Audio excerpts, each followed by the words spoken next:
Assalamualaikum warahmatullahi wabarakatuh.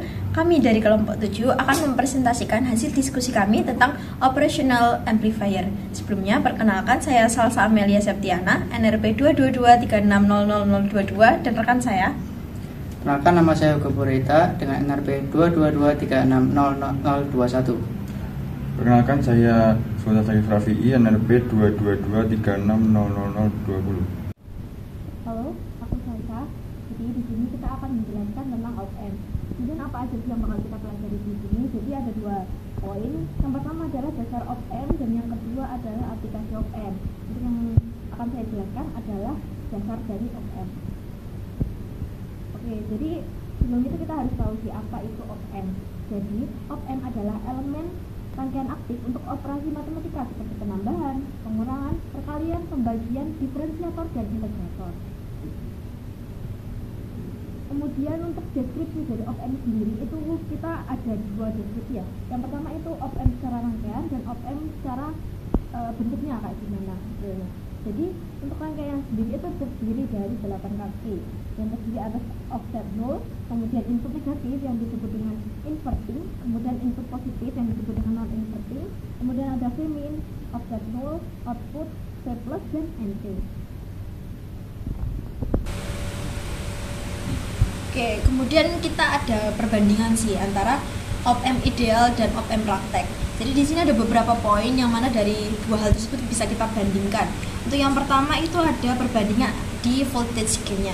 Jadi untuk voltage gain op-amp ideal itu tak hingga, sedangkan prakteknya itu sangat tinggi ya. Kemudian yang kedua ada perbedaan di bandwidth. Untuk yang ideal bandwidth-nya adalah tak hingga, sedangkan yang praktek adalah bandwidth-nya itu lebar. Kemudian yang ketiga adalah perbedaan di impedansi input. Untuk yang op-amp ideal, impedansi inputnya itu tak hingga, sedangkan yang praktek impedansi inputnya sangat tinggi. Kemudian terakhir kita ada perbedaan di bagian impedansi output. Untuk impedansi output dari op-amp ideal itu 0, sedangkan yang praktek itu sangat rendah. Kita ada 2 macam op-amp. Yang pertama itu op-amp amplifier, open amplifier, dan yang kedua adalah closed amplifier. Untuk yang pertama ini kita ada open loop amplifier, yang mana rangkaiannya berupa rangkaian terbuka yang terdiri dari V-min atau yang disebut dengan inverting, kemudian V plus yang disebut dengan non-inverting, kemudian menghasilkan V-out untuk outputnya. Nah, untuk dari rangkaian tersebut didapatkan keterangan jika V plus lebih besar dari V-min, maka outputnya akan positif. Kemudian jika V-min lebih besar dari V plus, outputnya akan negatif. Nah, dari perbandingan tersebut kita dapatkan persamaan V-out sama dengan gain kali dalam kurung V plus min V-min. Terima kasih. Di sini saya Raffi akan menjelaskan tentang closed loop amplifier.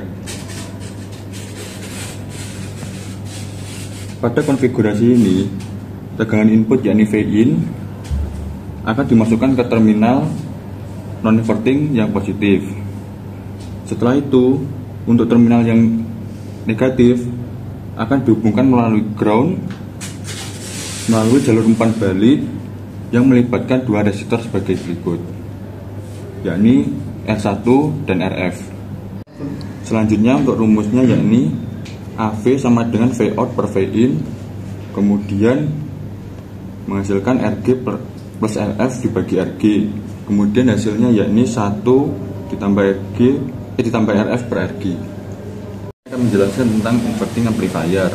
Untuk inverting amplifier sendiri, pada konfigurasi ini terminal input V-in akan diberikan ke terminal inverting yang negatif melalui dengan resistor R-in.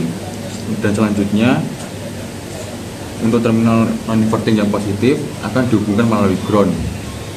Selanjutnya untuk tegangan input akan masuk ke terminal inverting yang negatif, lalu menghasilkan output yang berlawanan dengan arah input.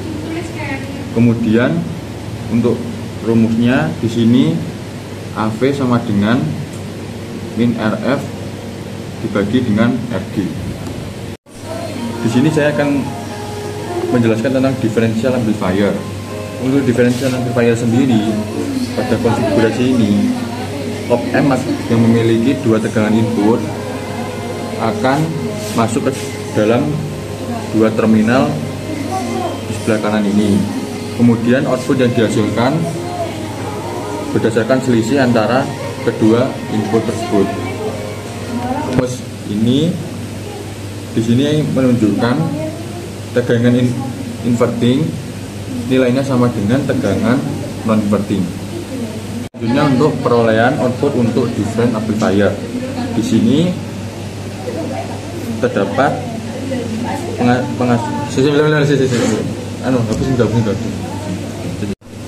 Selanjutnya di sini saya akan menerangkan tentang perolehan output untuk differential amplifier.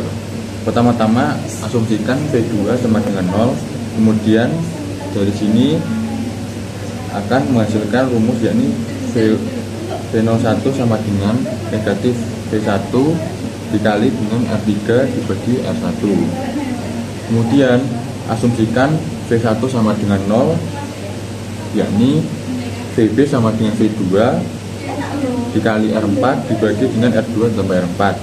Lalu V02 sama dengan 1 ditambah R3 per R1 dikali VB, kemudian menghasilkan rumus yakni V02 sama dengan V2 dikali 1 ditambah R3 per R1 dikali R4 dibagi R2 ditambah R4.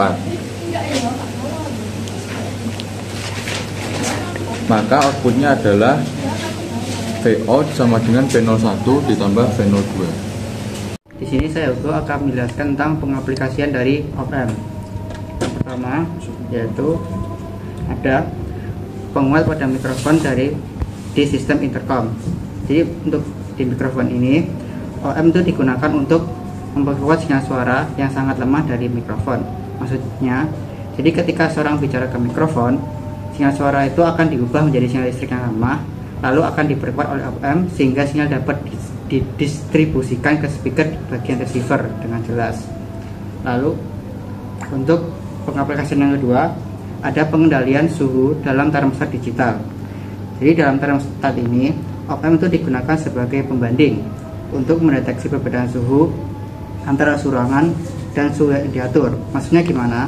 Jadi jika suhu ruangan berbeda dari yang diinginkan, op-amp ini akan mengendalikan saklar yang menyalakan atau mematikan pemanas atau pendingin. Lalu ada sistem audio mobil atau equalizer. Jadi pada audio mobil ini op-amp itu berfungsi untuk mengatur frekuensi suara tertentu.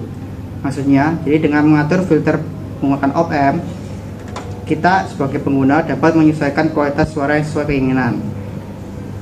Kemudian ada monitor denyut jantung.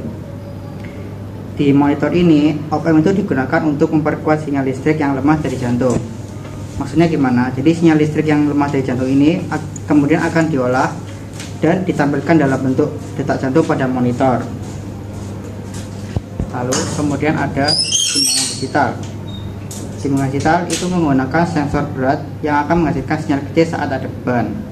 Nah, gunanya op-amp di timbangan digital ini yaitu memperkuat sinyal yang kecil tadi sebelum dikirim ke rangkaian konversi analog ke digital agar dapat ditampilkan sebagai nilai berat.